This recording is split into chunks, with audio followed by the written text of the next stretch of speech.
So my name's Toan Nguyen. For those of you Vietnamese, Bong Nguyen. If you're going to try to do something new, right, there's going to be that kind of the beginning period where you're trying to figure it out. You're not going to do it right. Okay, that happens, right? But that should be done in practice, not in public, right? Okay, so if you're new to live streaming, there's an option to set your audience to private, so only you can see it. That way, you can still go through the process of doing a live stream. It'll record, right, and then you can look at it again. Okay. You can also, there's nothing wrong with this. You can also tell your friends, hey, I'm going to do a live stream. Okay. At this time, why don't you guys come in and watch it, right? And then that way they can come in, they can comment, things like that. So you can go through the flow of it. But do it at a time when it's not a lot of people going to be online and stuff like that, okay? If you're going to do it through Pacificwide, right, then that should be very planned out. You should think about what your goals and objectives are, okay? So for live streaming, why would anybody do live streaming? Anyone? Exposure, visibility. Exposure, visibility, okay? So you just want people to know who you are, right? Why else? To advertise? Yeah. Okay. Advertise what?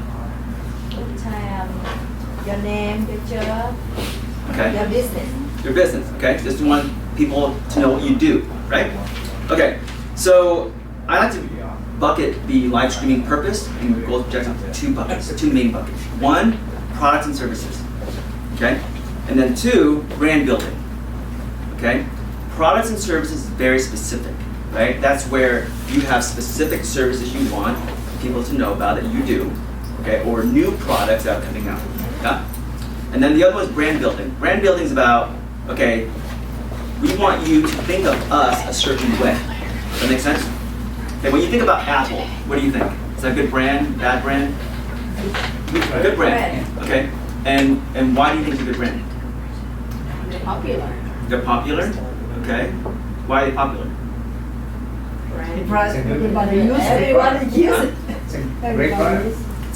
It's a great product, okay? Because people use their products, right?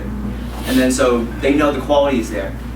But when you look at their branding, right? What do you think? Compare, let's say Apple to, let's say, Plantronics. You guys know about Plantronics? Yes. Okay, they also make earphones and things like that. But when you have Apple earphones and then you have the Plantronics earphones, you think differently about their branding. Okay, what is special about Apple's branding? Everybody knows it. Huh? Everybody knows. Everybody knows it, but do you notice that their marketing, their branding is very simple? Simple, right? It's not very busy. When you watch their commercials, is there a lot going on, or is there a few things going on, but it's energetic? Okay. Now think of it this way, right? When it comes to branding, okay, there's their company brand, and then there's also personal branding. Okay, so each of you has a brand. Does that make sense? Yeah. Okay. So when I think of you as an agent, right? What do I think about? Okay, you have a reputation. Each of you has a reputation, right? Correct. And what is the reputation based on? Huh?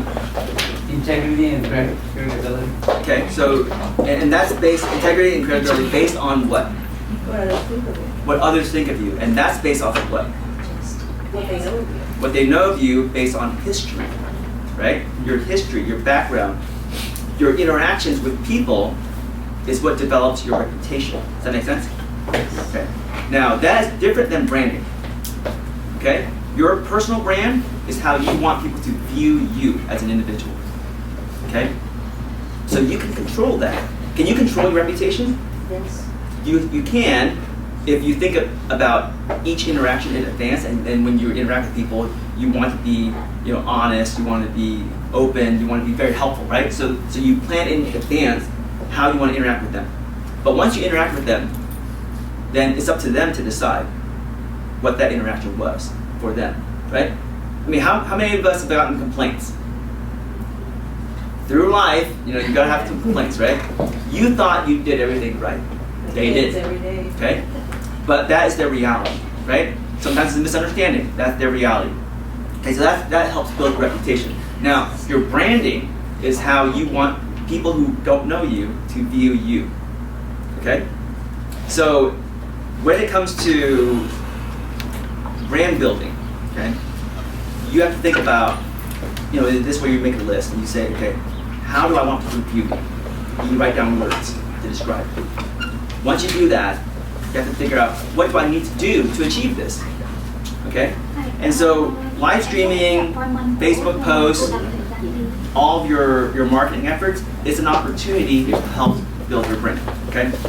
But let me back up going to the live streaming. So specifically for products and services, okay? When you want to tell people about products and services, you can use live streaming. But why use live streaming instead of recording a video and posting it? Because they're similar, aren't they? Right? Because when someone does a live stream, it records it and then it posts. Right? You can post. But why do a live stream versus a recorded video? Because you can record a video and post it. Oh, you can edit. You can edit the video, you cannot edit the live stream. Okay, so live stream is riskier. Yep. But what's the benefit of doing live stream? You're telling us you do it right now. Right? Sure, you tell them what you do right now, but what's the urgency? Does it matter? More So- personal?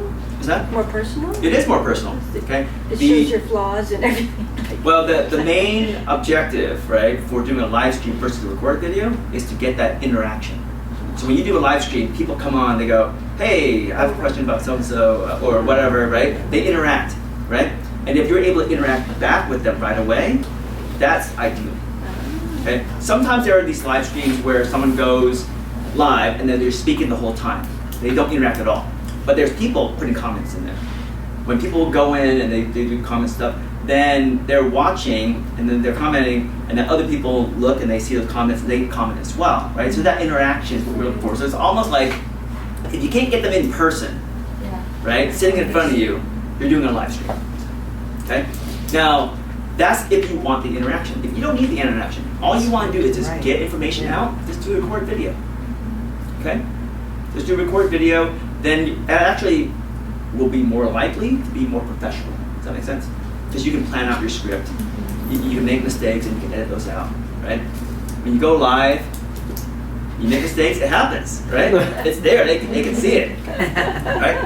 And so, doesn't it make sense that when you do a live stream, you plan it out, right? You say, here's my overall topic, and here are the main points I want to hit, right? You don't have to script it out. I'm not saying script it out. You should never script it out because it won't sound natural. And what happens is when you write a script and you go through it and you mess up, you're like, oh, where did I leave off, you know? Don't worry about that, okay?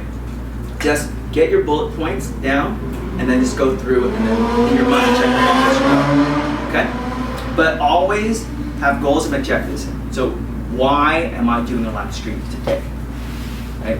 What is the goal? Make sure you identify that. Is it to share the new changes when it comes to home loans? Was there a change in the interest rate? Or is there a change in policy that's going to impact the mortgage industry? You know, what is it that you want to get across to them? Okay? And then when it comes to live streaming, you don't just pick any time and just go, right? There has to be a purpose. So if you know that people work during the day, how likely are they going to come in and watch? Okay? Not that good. So it's going to be, think about your audience and think about when they're going to be available. Is your audience going to be available in the evening on the weekdays? Are they going to be available on the weekends? And when during the weekends? People can think, oh, it's a weekend, no one wants to work. Yeah, they're not working, but they're watching a lot of stuff. They got a lot of time, right? So when is it the ideal time to get in front of a lot of people? Then you want to think about, okay, you want to think about the environment of the live streaming, okay? Because how many times have you seen someone go live and you're like, oh, okay, because Facebook notifies you on your phone, right? It says so-and-so on your network is going live. So you go and you look at it and you're like, I don't know what's going on, right? Because there's no notification about we're gonna do a live stream this time, come watch, right? So when it comes to, let's say you're gonna be introducing a new team member, okay? And you just wanna do a quick video of, hey everyone, welcome so-and-so to our team, right? You spend maybe 5-10 minutes of them talking about themselves and what they're gonna be doing for your company, something like that, right? Something like that is more like, it's more personal, it's just more fun. It doesn't really matter. Does that make sense? It doesn't matter. But when people see that, they're like, oh, okay, cool. This person's energetic, they're eager, they just join the team. No big deal, right? I think that kind of goes into brand building. If you're doing something, let's say in the community, you're doing a community service project, right? Or you're beautifying a school, right? You're doing something in the community, or you're doing donations, charity drive, something like that. Will the community view that favorably if you're involved in something like that? Yeah, right? They think, wow, Pacificwide is doing something for the community, great, right? Something like that, you can live stream anytime, right? Does it matter how many people go in and watch it? Not really, right? And you know, when it comes to these things, it doesn't have to necessarily be planned for that kind of thing. If you're looking at client success stories, like let's say you just sold a property, and if let's say a real high dollar amount, and you really want people to know about it because you want people to know, hey, you want to sell property for high value, come to us, right? Then maybe something like that you want to plan out, right? You want to talk to your seller or the buyer, whoever, right? And you want to say, we would love to share your story with others. Then you talk to them about, okay, here's what we want to do. We want to show we want to show the property. We want to talk a little bit about the process. Can you help us with that, right? So you want to plan out a little bit in advance. Differentiating factors that set you apart from competitors. What makes you different than, let's say, Wells Fargo or Bank of America or any of the other mortgage companies out there? What makes you different? Personal service. Huh? Personal service. Okay. The rates. The rates? Okay. Now, based on what I'm hearing, I'm going to say that you need to put some more thought to it. Okay? Because if it doesn't come to your mind right away, that means it's not super clear to you, right? Everyone's going to say it's perfect. Yeah? When you ask every agent from Wells Fargo or any let's say agent or loan person, ask them what makes them different, they're all going to say, oh, I give personal attention. I love my clients. Right? They're all going to say that. If they're all saying that, then are you any different? You're not. Okay? So you got to think about how you're different, and when you do a live stream, you can talk about what you're doing to help your clients, but you can also talk about how you're different. Okay? And then that could be something you want to specifically call out. So goals and objectives, always think about that in advance. Now, going to the actual live stream tips, right? This is probably where you're going to think, okay, this is what I need. Okay? So think about your environment. When you're doing a live stream, look around and think about what you're going to be capturing, right? Because it's on video, isn't it? And have you seen live stream video footage where you're looking at it, you're like, it's really dark, it's really grainy, right? It looks low quality. Okay, why is that?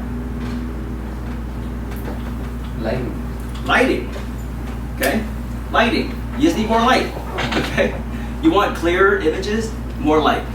Okay, so in this room right now, if the blinds are open like that, you can get more light. If the blinds are closed, you're gonna have less light. Right? So think about that in advance. Okay, think about, are you going to be doing a live stream from inside or out here? Right? If you're doing it out here, that's more light. You got to worry about noise. Okay, during that time, are you going to kind of control people coming in and out, that kind of thing? Okay. You want to think about the path. Sometimes, if you want to walk through the office and kind of show them the office, or you want to go and show a property, stuff like that, then you want to think about where you're going, and then think about what I want to capture along the way. Does that make sense? Oftentimes, when you're doing a live stream, it's just going to be you standing there and talking. Plan. Okay, and what should you identify? Objectives. Like, why are you doing it? Don't do it just to do it. Okay? Even if you're doing one of these brand building things, right? Or you're doing something for fun. What do I want to get across? What's the message? Okay? And keep your messages as simple as possible. Okay? I like to compare it to let's say Best Buy and Fry's Electronics. Are you guys familiar with both those stores? Okay. Best Buy, I think, is more like casual, right? It's more like friendlier people. When I think about Fry's, I think about very like nerdy, like really hardcore people who know like specific technology, right?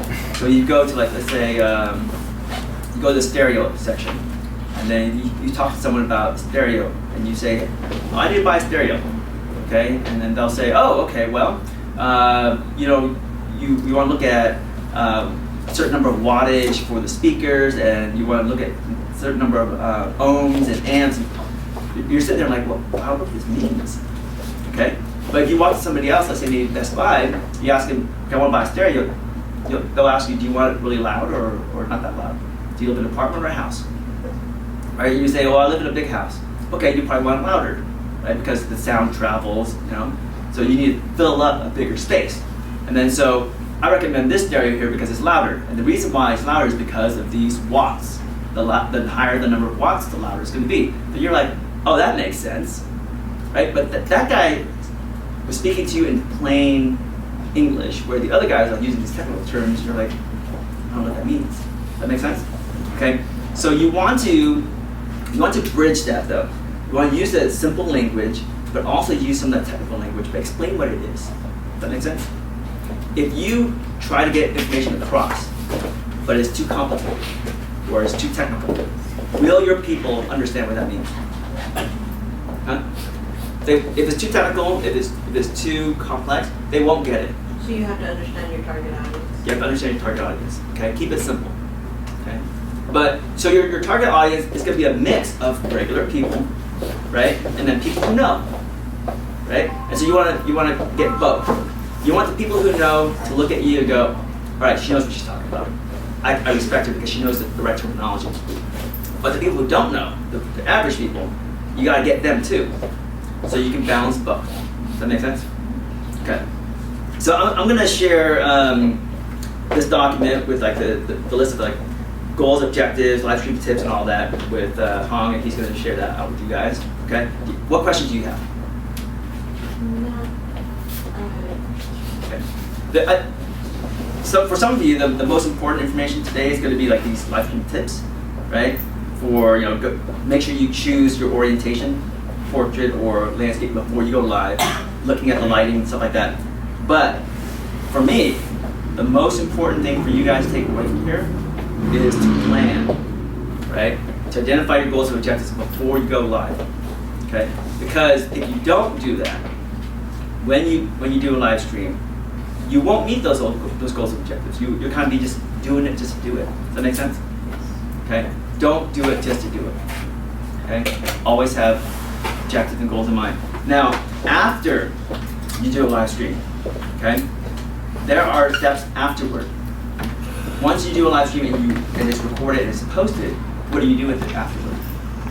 People have commented throughout, right? So you go back in, if you didn't already, right? Go back in and then follow up, right? Comment back. Engage with them. Isn't this how you're trying to get leads? Yeah. Right? You're trying to get leads. And the best leads are where you build relationships, right? This business is all about relationships, isn't it? Okay? And so if they took the time to comment and you take the time to go back and engage with them, you're starting to build that relationship. Okay? And again, that's one of the benefits of doing a live stream is someone's going to go in and engage. So they will take initiative to actually go and do something, right? And then you go and follow up. Okay. What else? When you guys are doing live streaming, I think typically people do from their own personal account. Okay, which is totally fine. You can then share that onto the main page, right? For Pacificwide. Now, Pacificwide probably has a certain number of followers. I don't know actually how many that is right now. But what we can do is we can get people from our own accounts to then follow the Pacificwide account.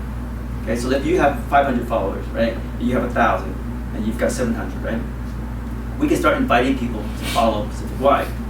And if we start pushing people to Pacificwide, then that number grows bigger and bigger. Then what you do is you then leverage that number for yourself. Does that make sense?